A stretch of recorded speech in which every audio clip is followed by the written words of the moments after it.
Salut à tous, bienvenue sur la chaîne Origin Ants pour cette nouvelle vidéo. Alors aujourd'hui je vais encore vous parler d'une nouvelle espèce que je me suis procurée et qui va donc élargir ma petite collection.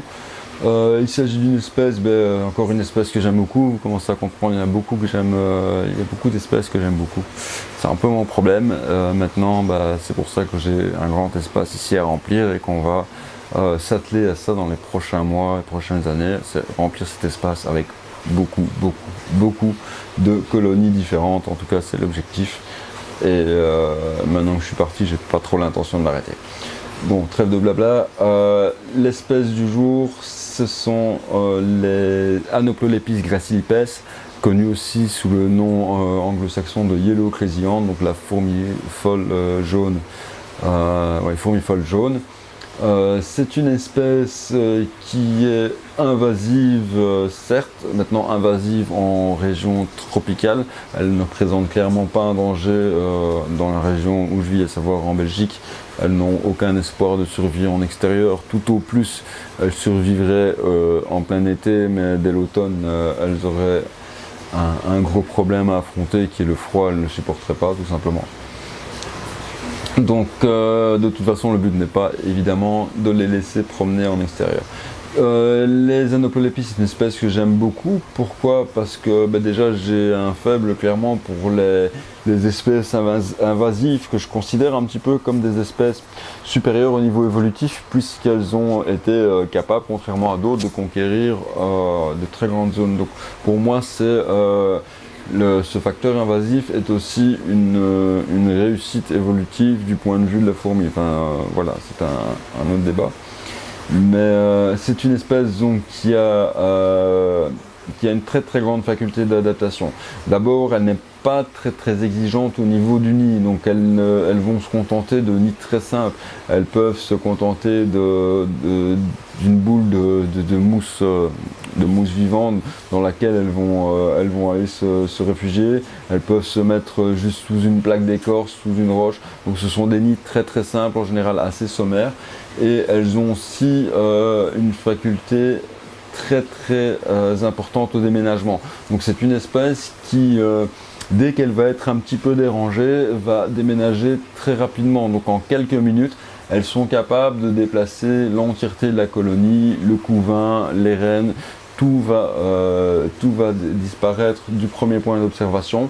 Et là, ça fait de nouveau quelques jours qu'elles sont installées ici. Donc elles ont ces deux terrariums-ci. Et depuis ces quelques jours, il n'y a pas un jour où elles n'ont pas déménagé d'un terrarium à l'autre terrarium. Donc au début, quand je les ai réceptionnées, elles m'ont été livrées dans de la mousse. J'ai mis l'ensemble, donc la mousse végétale. J'ai mis cette boule de mousse dans l'aire de chasse ici et j'ai progressivement enlevé la mousse en laissant les fourmis. Donc, au début, elles sont restées plus ou moins cachées sous la mousse. Ensuite, à force de les déranger, elles ont été dans l'autre module qui est ici. Pas dans le nid dans l'immédiat, mais dans la partie aire de chasse qui est tourbée et humide et qui visiblement leur suffit. Et elles n'ont pas cessé depuis de déménager d'un côté à l'autre. Alors là, ça fait depuis hier soir que, a priori, les deux reines, puisque l'espèce est polygyne, les deux reines sont dans le nid ici, mais le gros de la colonie stagne encore à l'extérieur du nid, juste là derrière. Donc on va vous faire quelques plans détaillés. Je pense que ça va être très intéressant de voir cette colonie évoluer dans une série de modules différents connectés. Vu leur capacité, leur promptitude au déménagement, je vais m'amuser à leur offrir des espaces de vie différents, interconnectés, pour pouvoir justement observer ces déménagements fréquents et peut-être aussi avoir la chance d'en filmer quelques-uns pour vous les partager, parce que c'est toujours assez impressionnant de voir ces colonies qui déménagent très rapidement. Alors l'élevage des invasifs, c'est souvent critiqué, c'est vrai, mais je rappelle pour cette espèce-ci, premièrement que c'est une espèce qui ne représente clairement aucun danger sous mes latitudes. Donc je me méfierais si j'habitais en Guyane ou autre, mais en Belgique il n'y a aucun souci de ce côté-là. Et ma deuxième chose, ce sont des espèces évidemment que je ne commercialise pas, donc je maintiens pour mon intérêt personnel mais que je ne commercialise pas, et qui vont me permettre quand même de faire des observations assez intéressantes en fait. Donc une jolie colonie que vous aurez encore l'opportunité de voir dans les prochaines vidéos évidemment au fil du temps. On va essayer de faire quelque chose de sympa avec ces petits terrariums. Vous voyez un petit peu à la fois que les terrariums ont tendance à se multiplier gentiment sur l'étagère, et je peux vous assurer que c'est pas fini. On va continuer à remplir ces étagères avec les petits terrariums de 25 cm qui a priori font le bonheur de pas mal d'espèces, comme vous pouvez le constater, puisque la gamme de terrariums que je mets en vente sur le site permet finalement, avec un peu d'habitude et de beauté, d'élever tout type d'espèces de fourmis quasiment. Bon, vous voyez, il n'y a pas grand chose qui n'est pas possible avec ce genre de module. Voilà, donc on va en rester là pour cette vidéo concernant la fourmi folle jaune. Donc une espèce vraiment très sympa à observer, qui est très rapide dans ses mouvements, donc d'où son nom de fourmi folle. Et on va terminer la vidéo avec quelques plans détaillés. Comme d'habitude, n'oubliez pas de liker, partager, vous abonner, faire un petit tour sur le lien Tipeee. Et ah oui, j'oubliais un point important dont je voulais absolument parler dans cette vidéo aussi. C'est, je vais mettre le lien aussi sous la vidéo.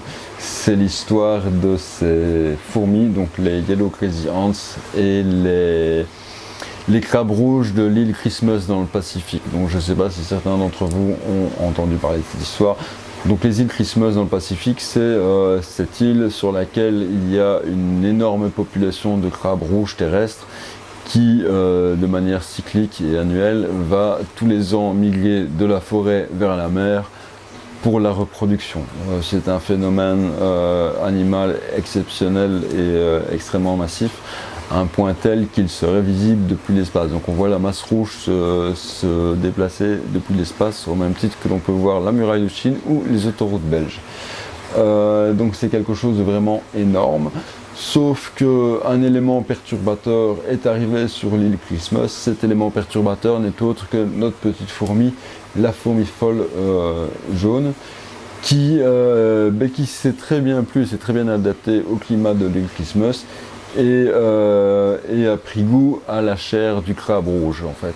Elle a tellement pris goût à la chair du crabe rouge qu'en quelques années, elles ont réussi à réduire drastiquement la population de crabes rouges, ce qui a eu un impact phénoménal sur l'environnement, puisque ces crabes, vous le verrez dans la vidéo, bon, elle est en anglais malheureusement, mais ce sera expliqué dans la vidéo. Donc ces crabes étaient un peu les jardiniers de la forêt.